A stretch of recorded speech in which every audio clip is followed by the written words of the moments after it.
Halo sahabat, jangan lupa di like dan juga di subscribe serta tekan lonceng agar kalian tidak ketinggalan video-video dan informasi menarik lainnya. Terima kasih. Umat beriman yang terkasih, sebenarnya sejak minggu lalu gereja ini sudah dibuka untuk seluruh umat Allah, tetapi dalam keinsyafan yang sadar untuk mempraktikkan protokol COVID secara ketat. Artinya keketatan itu pertama, harus pakai masker di ruang kudus ini biarpun cukup sulit memakainya. Biarpun cukup sulit memakainya, ingat Anda berada bersama orang lain. Dan kesadaran hidup bersama orang lain mudah-mudahan menimbulkan kepedulian untuk memberikan rasa aman kepada orang-orang di sekitar kita. Hal ini juga yang sudah ditegaskan oleh Rasul Yakobus. Salah satu benih-benih kekacauan adalah orang yang cuma iri hati dan mementingkan diri sendiri. Sehingga orang yang cuma iri hati dan mementingkan diri sendiri, semua upaya-upaya tawaran kebaikan dia tanggapi dengan negatif.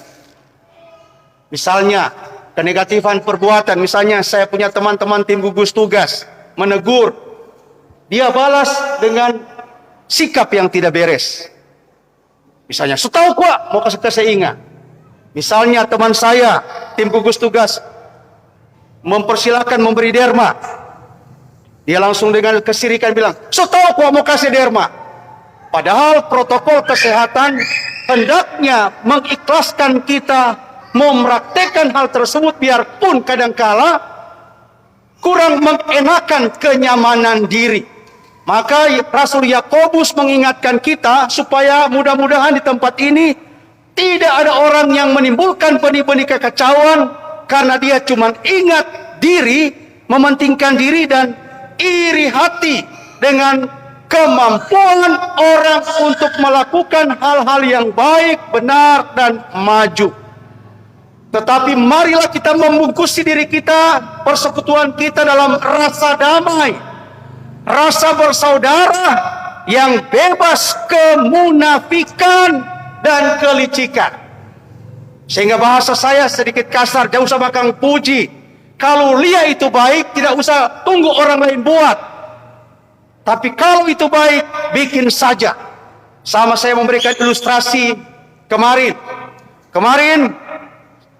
Saya menghantarkan donatur yang menyumbang monstrans di kapel adorasi. Tetapi ketika saya melihat ada besi-besi untuk pinantik, saya berpikir saya mampu, daripada saya pergi legang kangkung masuk pinantik, maka saya pikul 2 slop besi 16 polos. Pertama turun-turun enak, tapi ketika mulai naik kurang jauh begini tuh nafas. Tapi itu dikalahkan dengan demi kebaikan saya harus mengalahkan diri.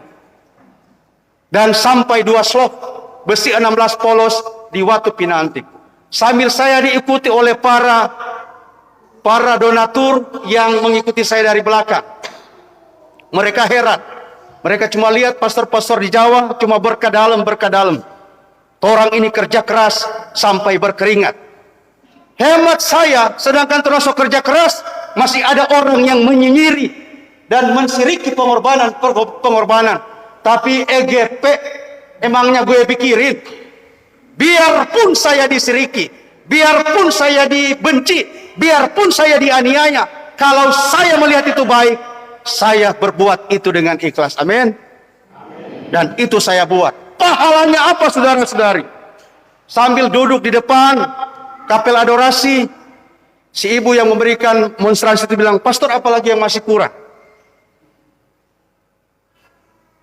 Malu kita mau bilang tuh, yang kurang karpet dan dingklik untuk orang berdoa.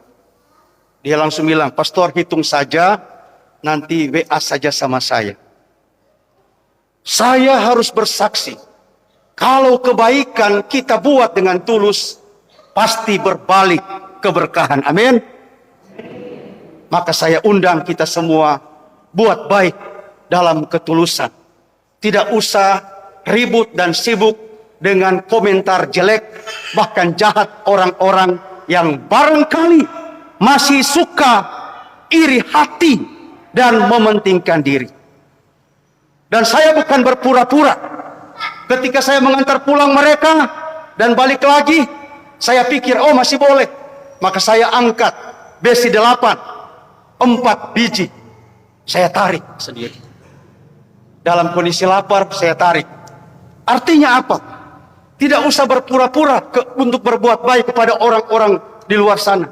Tapi manakala kita mampu, biarpun orang tidak melihat, kita buat itu.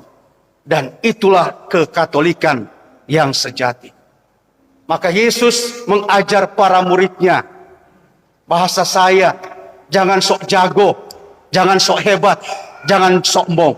Bahasa Tuhan Yesus, barang siapa ingin menjadi yang terkemuka, hendaklah dia menjadi pelayan sekalian orang. Hendaklah dia menjadi yang terkebelakang dan menjadi pelayan sekalian orang. Karena itu saya mengajar, saya punya umat di tempat ini. Kita mulai menyeleksi orang-orang waktu tanggal 14 yang berfoto dengan Bapak Uskup. Ya. Yang berfoto dengan Bapak Uskup hanya orang-orang pilihan yang saya lihat dengan mata kepala sendiri bekerja keras untuk waktu Pinantik. Yang nyana kasih dulu penghormatan kepada kami dalam rupa beli tumbler harga 25.000. Itu wujud penghormatan dan penghargaan kepada jeri lelah kita. Daripada makam-makam puji foto dengan Bapak Uskup lalu bilang late post Pinantik 14 September bersama yang mulia Bapak Uskup, pemberkatan kerja keras kami terbayar sudah. Padahal tidak pernah kerja bakti, sudah berstatus. Nah, ini pengajaran yang saya harus sampaikan untuk orang-orang yang barangkali masih suka iri hati dan mementingkan diri sendiri. Karena itu Yesus mengajar para muridnya, barang siapa yang mau menjadi yang terkemuka, hendaknya dia menjadi yang terkebelakang dan menjadi pelayan sekalian orang. Setelah itu dia apa? Dia ambil anak kecil dan dia tempatkan di tengah-tengah mereka. Setelah itu Yesus peluk anak itu dan berseru, siapa menjadi pelayanku, dia harus terima anak kecil ini. Sebab kalau dia terima anak kecil ini, dia menerima aku dan menerima dia yang mengutus aku. Mengapa anak kecil? Anak kecil itu kalau orang itu dia cuma iko-iko. Anak kecil punya spirit polos. Dia hanya ikut digerakkan dan bergerak menurut ajakan orang-orang yang mengajaknya. Dan itu prinsip anak kecil. Ikut pergerakan dan bergerak bersama. Dan itulah bahasa gereja kita pada Sidang Agung 2005, bangkit dan bergerak. Maka kalau kita suka berkembang, mari kita bergerak bersama dan ikut pergerakan sesuai dengan bahasa kita tahun ini, Renstra Keuskupan. Tidak usah lari sendiri karena mau mementingkan diri sendiri dan dibubuhi oleh sikap iri hati. Yesus ajak kita bersikap seperti anak kecil. Bersikap seperti anak kecil, selalu berpikir polos, menggantungkan diri pada orang besar. Siapa itu orang besar? Menggantungkan diri pada Tuhan Allah, sang kebenaran, sang kebaikan, sang suci. Kita gantungkan diri kepada Dia. Karena itu Yesus memeluk anak kecil ini. Sama seperti tanggal 14, saya harus bersaksi tanggal 14, titik-titik besar turun di Pinantik. Itu hujan. Lalu ada anak kecil. Tante Ros punya cucu bernama Leslie. Saya langsung panggil Leslie sini dulu. Pergi di muka salib Yesus, berdoa 3 kali salam Maria, minta baik-baik Pak Tuhan Yesus supaya jangan kasih hujan. Leslie pergi. Dan benar, tidak terjadi hujan. Lalu saya pesan, setiap kali kena lihat gelap, mana mesti pergi di Tuhan Yesus. Apa yang menjadi keyakinan kita sebenarnya? Kita harus menggantungkan hidup kita kepada Tuhan yang agung dan yang kuasa. Amin. Maka jangan beriman setengah-setengah, coy. Oi, jangan beriman setengah-setengah. Jangan cuma beriman yang senang-senang. Kalau ada makan bersama, biar lelah berjalan, pergi. Tapi kalau kerja bakti, hilang. Jangan cuma beriman yang senang-senang. Jangan cuma beriman untuk makan-makan, coy. Tapi kalau sudah mulai keluar keringat, apalagi mulai jatuh-jatuh di bokmelan, lari. Jangan begitu.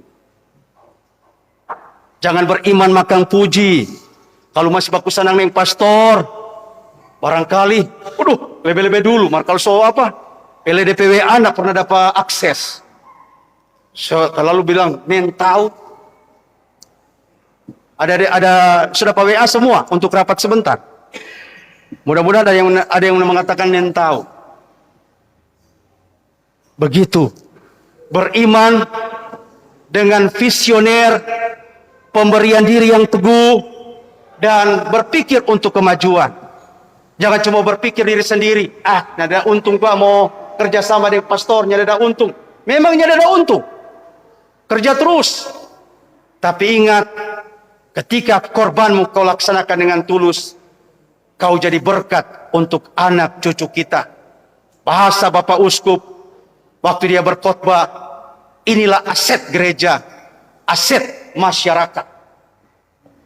Maka jadilah aset, bukan jadi parasit, tapi jadilah aset. Kalau jadi aset apa? Ada banyak karya-karya kehidupan, ada banyak karya-karya kemajuan yang boleh kita persembahkan, bukan karena kehebatan kita, tapi karena kita punya, bahasa saya, karena kita semakin beriman, semakin bekerja sama, dan semakin bersaudara. Dan bingkai-bingkainya, setiap minggu gereja sudah dibuka, umatku yang terkasih. Maka teman-teman pengurus wilayah rohani, teman-teman pengurus kelompok kategorial, ingat dan ajak kita punya umat datang ke gereja. Tidak usah takut, apalagi sudah vaksin kedua. Yang penting jaga protokol kesehatan, hormati teman-teman yang ada di sekitar kita. Datang dan kusuk berdoa, karena Tuhan pasti menjagamu ketika engkau datang dengan iman yang kokoh di tempat ini. Datang saja. Setelah itu, kalau ada Anda dengar bacaan minggu lalu, iman tanpa perbuatan adalah mati. Iman tanpa perbuatan adalah mati. Setelah itu keluar dari ruang gereja ini, mulai bekerja untuk kehidupan keluarga. Jangan berfoya-foya, jangan cuma tunggu BST, BLT, tapi mulai bekerja, semampu Anda bekerja. Lalu apa? Manage waktu, atur waktu, supaya engkau mampu mengisi waktu-waktu yang bermartabat. Ada ruang kerja sama dengan gereja, ada ruang kerja sama dengan masyarakat. Itulah sikap tidak mementingkan diri. Selalu ada ruang-ruang kerjasama untuk orang-orang yang ada di sekitar kita. Biarpun di sana sini memang masih ada orang yang tetap sirik, licik dan picik tentang kehidupan bersama. Tapi saya ajak kita jangan pusing dengan orang-orang demikian. Mari kita pusing dan bergantung pada Yesus. Karena dia adalah pribadi luar biasa, pribadi tangguh. Karena dia seperti kata-kata Paulus, omnia possum in eo qui me confortat.